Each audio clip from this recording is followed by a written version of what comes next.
एक और खास मेहमान एएसपी के अध्यक्ष हैं, लोकसभा सांसद हैं चंद्रशेखर आजाद रावण, मेरे साथ इस चर्चा में जुड़ गए हैं। चंद्रशेखर, आज संविधान दिवस है। संविधान जो देश की आत्मा है, ये मैं 5वीं बार कह रहा हूं पर कहना जरूरी है, उस पर तो आज हम कोई खास चर्चा करते दिखे नहीं। लोकसभा में तो कार्रवाई ही स्थगित थी, लेकिन संबल में जो हो रहा है,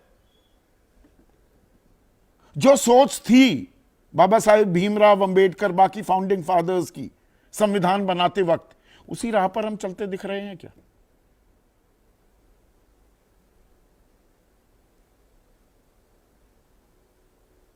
इसके लिए चौधरी साहब, जो कार्यशैली सरकार की है, जो हालात हैं, उनको अगर हम अध्ययन करेंगे तो शायद हमें अच्छी तरह जानकारी हो जाएगी कि हम संविधान के मूल्यों के साथ खड़े हैं, संविधान के बनाने के साथ जो सोच थी, जो लक्ष्य थे, उनकी तरफ बढ़ रहे हैं। तो ये आज के हालातों के साथ इसका अगर हम अध्ययन करें तो पता लग जाएगा। और अगर मेरे नज़रिए से आप जानना चाहें तो हम उससे कोसों दूर हैं जिस बात के साथ फाउंडर फादर्स ने और उनमें डॉक्टर बाबा साहब अम्बेडकर ने एक प्रयास किया था कि देश एक सूत्र में बंध के और आगे बढ़े, तरक्की करे और मुख्य धारा में हर व्यक्ति जुड़े, अंतिम व्यक्ति तक सुख सुविधा और सम्मान का जीवन पहुंचे। लेकिन अभी हम उससे कोसों दूर हैं। सिर्फ किताबें रंगीन हैं, मुंह से बहुत अच्छी अच्छी बातें सुनने को मिलती हैं, लेकिन जमीन पे, धरातल पे बहुत कुछ सच्चाई नहीं है।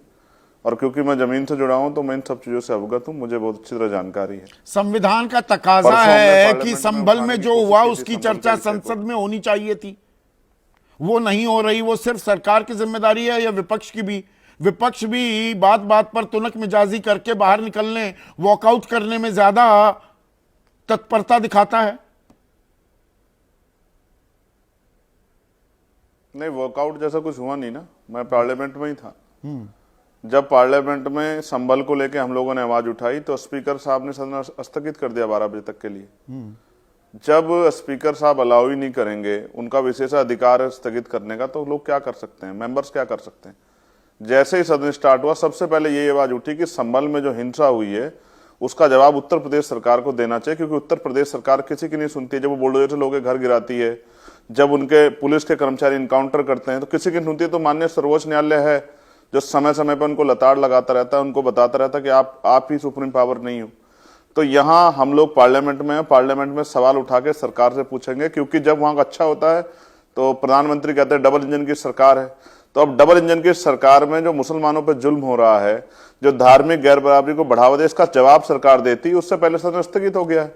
आज क्योंकि संविधान दिवस था, आपके चैनल के माध्यम से मैं संविधान दिवस की बधाई दे सकता हूं, क्योंकि बाकी तो कुछ है नहीं, उस मूल्य के साथ तो हम खड़े नहीं। पर उत्तर प्रदेश सरकार में मंत्री नितिन अग्रवाल कह रहे हैं कि ये तो अब एक नया कहानी में ट्विस्ट भी आ गया है कि ये तो तुर्क बनाम पठान, कि जियाउर रहमान बर्क वो तुर्क हैं और सुहेल इकबाल वो पठान है। ये तो राजनीतिक वर्चस्व की लड़ाई है, उसमें जुतम पैजार हो गई, मुसलमान में घमासान था और दंगा हो गया। ठीक है, तो इसका अच्छा उपाय ये है कि जब हम जैसे लोग वहां जाएंगे, मैं तो कल जाने का प्रयास कर रहा था, 4-6 घंटे जूझता रहा, लेकिन लॉ एंड ऑर्डर की बात करके, वहां के जो है सिचुएशन ऐसी नहीं है, सब चीजें करके, और क्योंकि हम लोग जिम्मेदार हैं, कोई वो पर्यटन नहीं था, तो मैंने अपनी गंभीरता को समझा, अधिकारियों से बात करी, मैं वापस लौटा। मैंने उनसे कहा जब माहौल सामान्य होता बता देना। तो मैं तो इसका रास्ता ये मानता हूं कि जो भी मंत्री कुछ कह रहा है तो जहां हम लोग वहां जाएं और पीड़ितों से भी मिलें, जिनके बच्चों की जान चली गई है, वहां के जो जिम्मेदार लोग हैं उनसे मिलें, पुलिस के कर्मचारियों से मिलें, अधिकारियों से भी जो हमारे मन में सवाल हैं, जनता के सवाल उनको पूछे। जब हमें वहां की हालात ही नहीं पता होगी, वहां की सिचुएशन ही नहीं पता होगी, वहां जो हुआ है वो हमें पता है, तो कैसे हम फैसला कर लेंगे? तो सरकार को ज्यादा अंदर तक पता हो सकता है, क्योंकि सरकार की इंटेलिजेंस बहुत वो है। इतने लोग इकट्ठे हो जाते हैं, LIU फेलियर हो जाता है, IB फेलियर हो जाता है, एडमिनिस्ट्रेशन को पता नहीं होता है, तो ये सब चीज तो सरकार को ही पता होगा। और इसके लिए बहुत अच्छी बात यह है चौधरी साहब, अगर इसकी सुप्रीम कोर्ट की निगरानी में जांच हो जाए, मैं कह रहा हूं सरकार अपनी जगह सही है, ठीक है, न्यायिक जांच की बात तो सरकार कर रही है, लेकिन आप न्यायिक जांच के बजाय सुप्रीम कोर्ट मॉनिटर इंक्वायरी करवाना चाहेंगे। आपका पक्ष ये है? CBI की जांच, यस, यस, कोई मतलब नहीं है न्यायिक जांच का। अब ये हमारे एसडीएम साहब का ऑर्डर है जिसमें 19 तारीख को जो है पिटीशन दाखिल होती है, सिंगल पार्टी ऑर्डर हो जाता है, सर्वे टीम बन जाती है, सर्वे जाके करने लगे। इतना त्वरित काम ये इतनी जल्दबाजी क्या सवालों के घेरे में आ जाती है? ऐसी जल्दबाजी क्यों की गई चंद्रशेखर? सरकारी सिस्टम पे ये आरोप होता है, जब हम निजीकरण करते हैं ना तो ये आरोप लगाते हैं कि सरकार सिस्टम में लेजीपन है, वहां समय काम में बहुत समय लगता है, प्राइवेट में जल्दी काम हो जाता है, सुविधाएं मिलती हैं। लेकिन यहां तो सरकार सिस्टम जो है बुलेट ट्रेन से तेज चल रहा था कि पिटीशन दाखिल होती है, जो दूसरी पार्टी है उसको सुनने का, उसके पक्ष जानने का कोई मौका नहीं दिया जाता और तत्काल जो है ऑर्डर हो जाते हैं। और उसके बाद ये सहयोग ही था कि ये ऑर्डर 19 तारीख को आता है, 20 तारीख को 9 सीटों पर विधानसभा के उपचुनाव होने थे, 19 की दोपहर में 3:30 बजे ये आदेश आता है, एक्स पार्टी आदेश। 6:15 बजे तक कोर्ट कमिश्नर, डीएम, एसपी सब मौके पर पहुंचकर सर्वे भी शुरू कर देते हैं। ये संयोग लगता है, बड़ा स्ट्रेंज कोइंसिडेंस नहीं लगता क्या ये? पोलराइजेशन हो जाए। नहीं, संयोग नहीं है, नहीं संदीप साहब, ये संयोग नहीं, प्रयोग है। ये प्रयोग है भारतीय जनता पार्टी का। और जब उन्होंने किया तो मैं मुस्लिम समाज को वहां समझदारी के लिए धन्यवाद दूंगा कि उन्होंने समझदारी दिखाई और कहा भाई कर लो सर्वे, कोई दिक्कत नहीं। लेकिन इससे बात नहीं बनी। ये तो चाहे नहीं था भाजपा ने, ये तो सरकार की मंशा थी नहीं कि शांतिप्रिय काम निपट जाए। ज्ञान व्यापी में सर्वे हुआ, अयोध्या का फैसला कुछ भी नहीं हुआ, पत्ता भी नहीं हिला। तो 24 को क्यों हो गया? कोर्ट का ऑर्डर हम लोग मानते हैं। अगर एक बार देखिए ना, नहीं एक बार अगर सामान्य साधारण तरीके से, शांतिपूर्ण तरीके से काम मुकम्मल हो गया तो 24 को कैसे हो गया दंगा? ये अपने आप में सवाल नहीं है क्या फिर? तो आप समझिए ना कि क्यों नहीं हुआ दंगा। सवाल तो ये था सरकार के सामने, मुसलमान शांत कैसे हो गए? धार्मिक इश्यू था, उनको भड़कना था, उनको आवाज उठानी थी, जिससे का फायदा भाजपा ले सकती थी।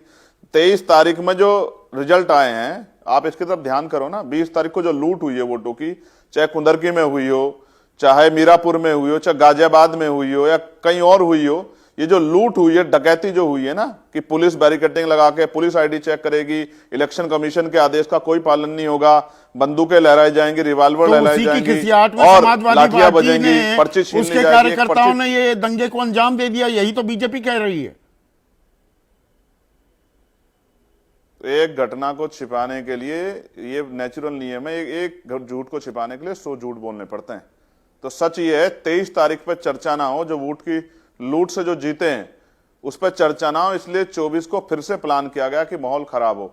और माहौल खराब करने में जितना योगदान कर सकते थे अधिकारी, उन्होंने बढ़ चढ़ के योगदान किया। हमने देखा नहीं कि अब चुनाव में ये अधिकारी तो करवा रहे थे, जो लाठी लेके खड़े थे, महिलाओं पे, पुरुषों पे लाठी बाजार, 4-4 बार लोग आ रहे थे हाथ जोड़ के वोट डालने। जब आप संबल कौन देगा? आखिरी सवाल चंद्रशेखर, पर्व मना रहे हो आप लोग, संबल कौन देगा? संबल को अब तो अभी तो हम लोग जिंदा हैं, चोर साहब, मरे थोड़ा। वो गोली हम लोगों के बीच से नहीं निकली है, वो गोली कैफ को लगी, वो गोली और साथियों को लगी। लेकिन अभी हम लोग जिंदा हैं। जो लोग न्याय की बात करेंगे, संविधान की बात करेंगे, हम जा तो रहे थे, लेकिन हमने फिर भी अपनी जिम्मेदारी को माना और कहा कि भाई ठीक है, आप कह रहे हैं माहौल ठीक नहीं, लेकिन मैंने आप वहां के डीआईजी और कमिश्नर से कहा कि जिनके बच्चों की जान गई है, इनका मुकदमा दर्ज करो और जिसका नाम वो ले रहे हैं उस पर मुकदमा दर्ज करो, कार्रवाई करो, उसकी गिरफ्तारी करो।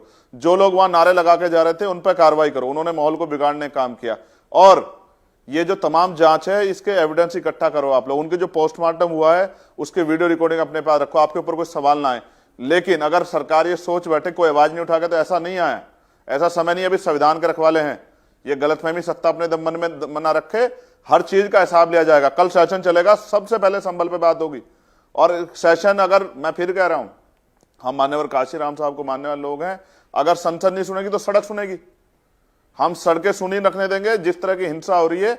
और ये आजाद भारत और हम संविधान का पर्व मना रहे हैं, संविधान दिवस। धार्मिक गैर बराबरी कितने बड़े पैमाने पर हो रही है। आपने जिक्र किया 1991 वर्शिप एक्ट का। जब वर्शिप एक्ट कहता है तो फिर लगातार हर, और ये तो आरएसएस प्रमुख कह रहे हैं कि भाई हर मस्जिद के अंदर के नीचे शिवलिंग मत ढूंढो। लेकिन ये क्यों हो रहा है? इससे पहले अगर ढूंढना चाहोगे तो फिर ये बौद्ध मत ढूंढने लग जाएंगे। तो आप संसद ही नहीं, सड़क पर भी इस मुद्दे को उठाने वाले